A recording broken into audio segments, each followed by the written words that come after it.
Então agora nós vamos falar da evolução da oferta e consumo de energia. Observe aqui no gráfico sobre a evolução das fontes primárias que após 1850, que começa o período de Revolução Industrial, a gente tem um crescimento exponencial do uso de recursos energéticos, né? Então aqui, nos anos 1800, a gente tinha um consumo basicamente da biomassa tradicional, que era a lenha, né? Que é utilizada até hoje, né? Mas o crescimento muito abaixo de 20 mil terawatt-hora, na faixa de 10 mil, menos de 10 mil aqui no começo, né? E aí, a partir da Revolução Industrial, começou a se usar bastante o carvão, né? Que está em crescimento até hoje. E depois, já no século XX, o início da extração do petróleo, né? Petróleo no final do século XIX, início do século XX. E o gás natural. E aí, no final já do século XX, na segunda metade, já começa outras fontes de energia, como a hidrelétrica, né? Outras renováveis, solar e eólica, já no fim do século XX, né? E já no início desse século, né, a gente já começa a ter um crescimento maior dessas fontes, né? Observe que o consumo energético mundial cresceu exponencialmente, né, saindo de meros 8 mil terawatt-horas para 160 mil terawatt-hora, né, atuais, né? Outro gráfico mostrando esse crescimento em termos de milhões de toneladas equivalente de petróleo, lembrando que tonelada equivalente de petróleo equivale a 10 a décima calorias, né? Então, essa questão da energia, né, aumentou bastante, né, essa demanda mundial por esses recursos, né, que saíram de pouco mais de 5 mil milhões de toneladas equivalente de petróleo para mais de 11 mil, né, quase 11 mil aí, né, onde teve um crescimento aí da energias renováveis e lixo, né, um crescimento até da nuclear, que se estabilizou até 2005, né, a hidráulica teve um crescimento, mas também se estabilizou, um crescimento interessante do gás natural, né, do petróleo e o carvão, que começa a crescer também no início do século XXI. Os outros ainda são recursos ainda sem relevância no cenário mundial. Então, agora falando dessas fontes primárias interajoule, pegando um gráfico mais recente, de 90 até 2022, a gente observa, né, que o consumo de petróleo, né, continua em alta, né? Teve uma queda nesse caso aqui por causa da pandemia, assim como o carvão, que teve um crescimento forte por causa da China, né, no início do século XXI, depois deu uma estabilizada. O gás natural, que está em constante ascensão aqui, né? O uso de biocombustíveis, que tem um leve crescimento ao longo dos anos. O nuclear, que se manteve estável, não se constrói novas usinas nucleares, mas também não se desativa as usinas existentes, né? Assim como hidrelétricas, né? Devido ao impacto ambiental, se mantém as hidrelétricas existentes, mas não se constrói novas hidrelétricas. Já o crescimento das fontes renováveis solar e eólica começou tímido no início dos anos 90, mas agora nesse atual século, na década de 2010 e atuais, você já teve um crescimento significativo e hoje são as fontes que mais crescem no mundo, né? Então aqui esse gráfico em pizza mostra o protagonismo dos recursos não renováveis, né? Isso na oferta mundial de energia, né? O carvão mineral representa de oferta 27,2%, o petróleo 29,5% e o gás natural 23,6%.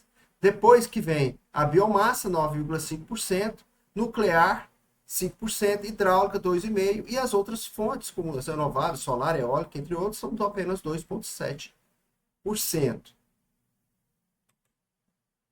Então, nesse consumo por fonte, os produtos derivados do petróleo vão crescendo, né, desde 90 até 2020, teve um crescimento significativo, né, teve uma retração aqui devido à pandemia.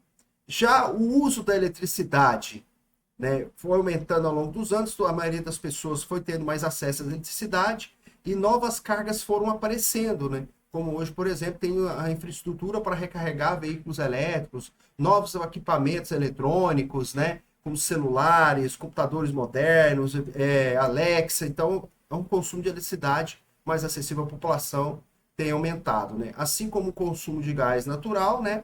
Já o carvão, ele teve uma queda no final do século passado, teve um crescimento grande por causa da China, né? Pelo desenvolvimento econômico chinês, e agora está aqui estabilizando, né? Os biocombustíveis continuam, né, numa linha assim constante, né? E o calor continua sendo usado, né, para aquecimento, especialmente aí, né, de países extremamente frios, né, mas está estabilizado. E aí que começa a aparecer o crescimento da geração solar, eólica, né? Que aí elas vão ter um crescimento ainda pequeno em relação à quantidade energética dessas outras fontes, mas ela já vai ter um crescimento, uma taxa de crescimento mais relevante. Né? Já no Brasil, a oferta nacional de energia por fonte tem uma diversificação maior com renováveis. Né? O petróleo tem um maior protagonismo aqui, com 35,7% na oferta, né? Seguido aqui, depois do petróleo, pelos derivados de cana-de-açúcar, já é 15,4%, né? Vai gerar o etanol, tem a biomassa da cana, então é um recurso renovável. Né? Nós temos aqui a energia hidráulica, que é 12,5%, o gás natural, que é 10,5%, lenha e carvão vegetal 9%, a eólica e solar, que hoje representam 3,5% dessa oferta nacional, outras renováveis na faixa de 7%. O carvão mineral aqui no Brasil é um país que explora pouco carvão mineral, né? Isso é uma boa notícia, porque é um dos mais poluentes que existe, né? O carvão, somente 4,6%, e a nuclear, que está sem estável há muitos anos, em 1,3%, né? Então aqui mostra, né, a participação em percentual do consumo final de energia por fonte aqui, né? Como que é a participação percentual de cada tipo de energia aqui, né, de cada recurso desse em 2013 e 2012. Então, o óleo e combustível, por exemplo, em 2013, ele tinha uma participação de 1,6%, né, de todas as fontes, né? Agora ele só tem 0,9%, ele caiu, né? Essa participação. Não significa que o consumo diminuiu, mas só a participação em relação ao total, porque outras fontes aqui, outros recursos, eles cresceram, né? Já a querosene, em 2013, tinha uma participação nesse consumo final de 1,4%, e agora, em relação a outras fontes, ela teve uma participação só de 1,2% em 2022. O gás GLP manteve-se estável, né, basicamente o mesmo patamar. O etanol é que teve um crescimento, né? Então, a participação do etanol na cadeia energética brasileira, né, a partir dos carros flex, teve um aumento significativo aí, né, de 4,8% para 5,8% nessa participação total por fonte, né? Já o gás natural, ele teve uma redução dessa participação, né, de 2022 caiu para 6,3% em relação a 6,7%. A produção a gente viu que está crescendo, mas a participação, já que outras fontes cresceram mais, como por exemplo o etanol, ela diminuiu em termos percentuais, né? Já a lenha e o carvão vegetal teve um aumento, né, nessa participação, que é interessante, né, de 8,4%, antes o 7,9% de 2013. A gasolina, que teve uma diminuição, provavelmente por causa do etanol, né, que teve um aumento grande em 2022, então a participação da gasolina diminuiu, né, de 9,4 para 8,9, né? Já o bagaço de cana-de-açúcar, né, bagaço de cana para biomassa, ele teve uma redução na participação total por fonte, né? Então, de 2022, hoje ela representa 10% do total da energia, né, do consumo final energético, antes era 11,4%, né? Já o óleo diesel se manteve estável, bem como outras fontes. Já a eletricidade, a gente teve um aumento, né, da participação, né, em 2022 de 18,6%, antes de 17,4%. Lembrando que a população atual tem mais acesso à eletricidade, o que incentivou esse crescimento grande do consumo, e aí por isso ele tem uma participação maior nesse consumo final total do Brasil, né? Já a questão de separação de renováveis e não renováveis, a gente observa que o consumo de energia por fonte no Brasil, ele tem 55,2% não renovável e 44,8% no Brasil é renovável. Quando a gente fala energia, não é só eletricidade, aí já entra também transportes, né? Entra indústria, então entra outros setores, e por isso que o Brasil ainda ele não é predominantemente renovável. Quando a gente for ver a matriz elétrica, energética de eletricidade, a gente vai ver que a questão renovável vai ser bem maior aqui, o percentual. Já o mundo, ele é 3 vezes menos renovável, ele usa recursos predominantemente não renováveis, como carvão, gás natural, né, e o petróleo, né, para gerar a energia para satisfazer as necessidades, né, humanas, né? E aí, então, quer dizer, na parte de recursos renováveis, o mundo ainda precisa desenvolver bastante. O Brasil, nesse ponto, tem uma característica singular. né? Então, falando aqui, para finalizar, a oferta de energia do Brasil, né, nos anos de 2021 e 2022, a gente vê aqui algumas fontes, né, em termos de milhões de toneladas equivalente de petróleo, né? Então, a gente vê aqui a variação em percentual, né, da biomassa, né? Então, ela teve aqui, ó, uma queda de 5,5%, então teve uma diminuição aí de 2,71 mTEP, né?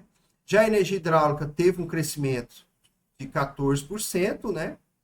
Um valor em torno de 4,65 megatep aí de aumento energético, né?